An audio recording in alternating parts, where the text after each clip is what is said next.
Hello everyone and welcome back to Complete and Total Random.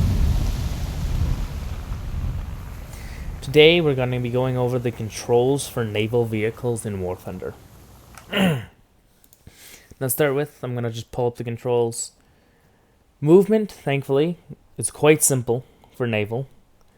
The only really interesting thing is the separate engine control keybinds. This means that you can control your left and right engine separately, and it'll allow you to turn your boat using your engine speed as opposed to using your rudder. main engine controls, so this is your forward and reverse. For naval, it's set it and forget it, so you don't have to hold it, just like in aircraft. And then you also have your rudder controls, which turn you left and right. They will reset themselves over time.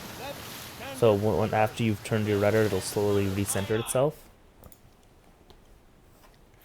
Halt is quite simple. All it does is it automatically takes your boat and puts it to a full stop in the water and holds it steady.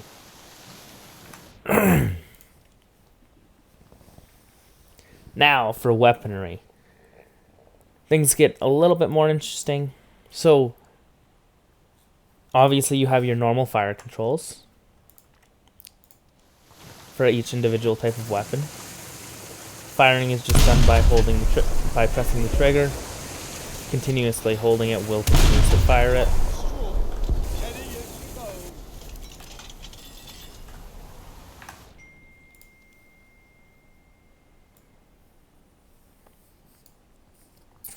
Ranging shots allow you to use your fire to range into targets easier. This is automatically done as you're continuously firing at a ship, but this can be helpful to kind of guide you in better.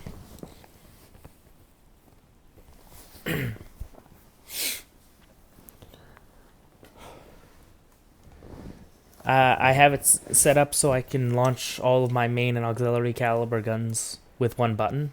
So turning this off just means that on larger ships, not the same on this smaller ship, but on larger ships, if you have multiple different types of guns, it'll allow you to fire them all at once or separately with separate clicks, just like on the tanks.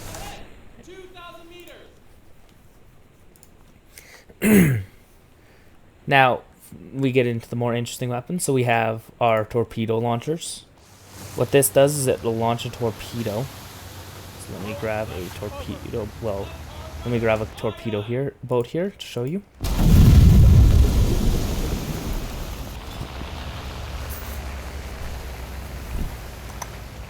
It would help if I click the right button.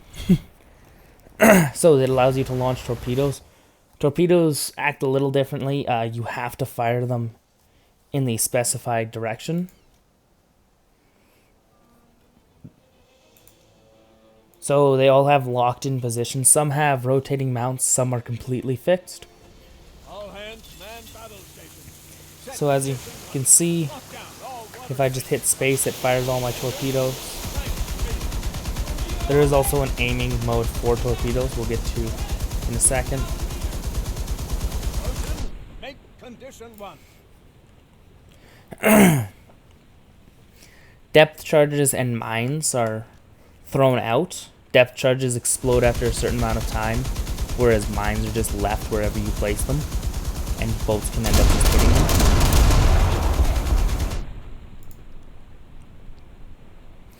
Smoke screening is exactly the same as it is in ground vehicles. I'm going to take out my smoke and start laying down a screen. You can use this to cover up a point to make it harder for the enemies to attack you while you're capturing a point.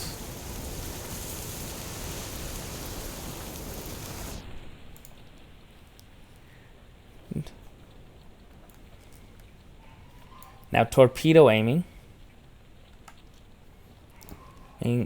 is exactly what it sounds like. So here, let me reset my vehicle here so I can show you what that does. It's great in conjunction with your like with the use of your torpedoes, essentially what it does is it aims each individual torpedo.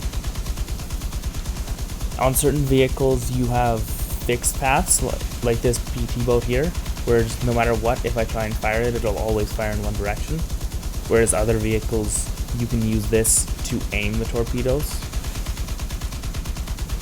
But you can see how it's fixed on the target, meaning that you can only fire them in a specific direction. Some vehicles will let you fire them in quite a lot of directions. There's some that require you to fire it off to your sides. While others require, like, you have to fire it backwards and forwards. Now, the toggle gunner targets, what this does is it allows you to switch the type of like vehicles that your AI are targeting. As you can see, my gunners there were shot down that are trying to shoot down whatever aircraft's in the sky, and it looks like they got it. And then if I can set it to things, I can have it as an aircraft only to fire, or have them only fire at enemy ships. And so as you can see, now that I've switched it, he's firing at the closest ship, or I can have it set to nothing so they aren't targeting vehicles. So this means that while I'm using my main gun, the other turrets are firing on other things like rockets. And then, of course, I can set it to just kind of fire at anything they see.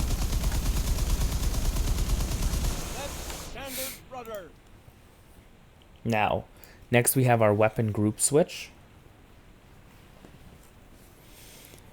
which essentially all this does is, as you can see, I can set what my targets are for my AI crew, and then of course I'm controlling the main guns right now. But if I use that control, it'll allow me to switch between the types. So now I'm controlling the AA guns, and the Bofors are automatically firing at enemy ships and aircraft.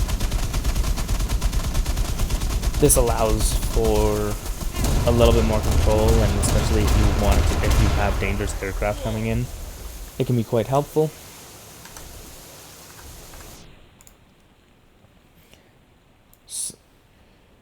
And then all the manual targeting, all that does is select which type of firearm you're using, just like the weapon group switch. So it's just allowing you to control individual cannons on your weapon group. Aim mode, just like in the others, if you hit it, you go into your scope. Pretty simple control.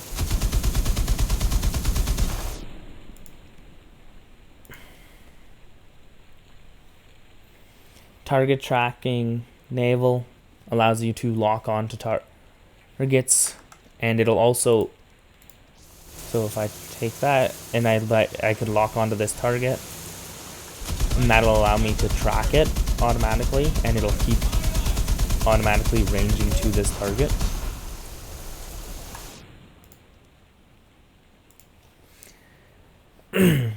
Radar on and off. Some higher end ships do have radar. You can toggle it on and off with this.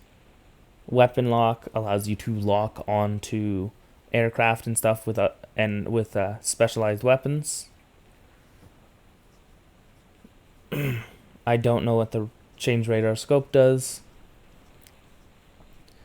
This just allows you to lock your radar on targets, allowing you to basically just track targets and use it to guide your shots in. No idea what most of the radar controls do, to be honest.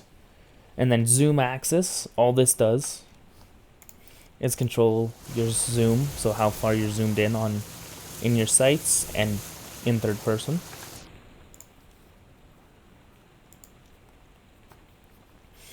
The ship aiming, so just as you move your mouse up and down, it'll follow the cursor. So the ship aiming is the white cursor, and then the view is just wherever you're looking. So you can have it so the cursor is set to be aiming at things, and the screen only moves when you hit other controls.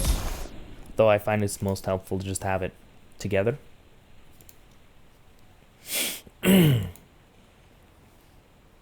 Now, gamepad acceleration, aim delay, all of this stuff is just used for when you have controllers hooked up. Mouse wheel, I just have it as zoom axis. You can do distance correction and engine control. The distance correction is just like the sighting distance in ground, so it just allows you to change your aim point manually, which can be helpful. Though I usually, when I'm playing Naval, I just like to let the kind of just fire and forget and just keep going. These allow you to select which type of shells you're using for each individual type of cannon you have. Artillery strikes work the exact same as they do in ground. You just call in an artillery strike on a specific position on the map, or using your mouse to aim it directly. Fire extinguishers, put out fires. Repairs allows you to initiate repairs on your vehicles. Repair breaches is exactly as it sounds. It repairs any holes in your ship to stop it from sinking. The towing cable allows you to hook onto other boats and help pull them if they're stuck, like beached, or to pull corpses of ships. Manual aim correction. So that allows you to directly control where your turrets are pointing as opposed to them just automatically aiming. The distancing and direction correction. What this does, I don't have it set right now, but the distancing correction increases or decreases your lead on the target, so that's the left and right line. And then the distance is up and down, so that's the line going up and down. And that just allows you to correct for where your shots are going. You can also just do it by aiming your mouse.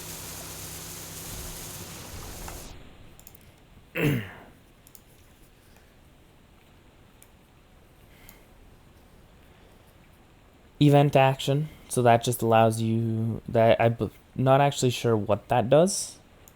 I've not seen it used. I don't know if it's used for specific vehicles or what it's used for specifically. I'd love to let you know. If I do ever find out more information about some of these controls, I will post it in probably a pinned comment or make a follow-up video. Let's see, what other vehicle? Let us bring out, I believe it's the Moffat.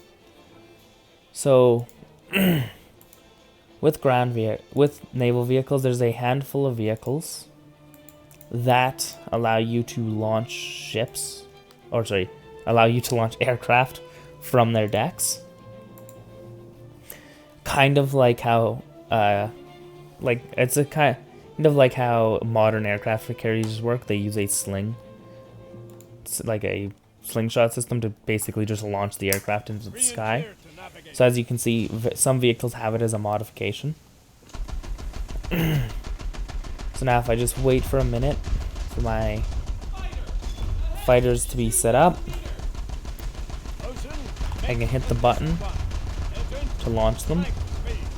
I need to aim it in the correct direction and then fire.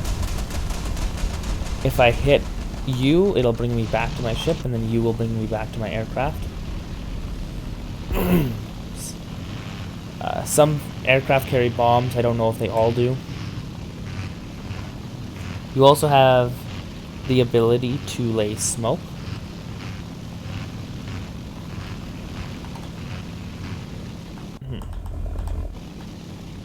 I don't know if that's for your aircraft. Like, I don't know if that's from your aircraft or what, but to be honest, I haven't figured that out. If I figure it out, I'll let you guys know, of course. H, it works just like the orbiting feature on Scout UAV drones, where it'll just automatically lock the aircraft into a circular rotation, and then you can unlock it by hitting H. And then, of course, you can fly this plane around. Hopefully, don't get taken out by enemy, naval fire. Maybe sink a battleship. I doubt you'll be able to, but with those tiny bombs, but you might be able to if you get really lucky, maybe. And yeah, that is it for naval controls. They're not nearly as in depth as aircraft or ground vehicles, which I'm honestly thankful about because it makes it a lot easier to get into naval.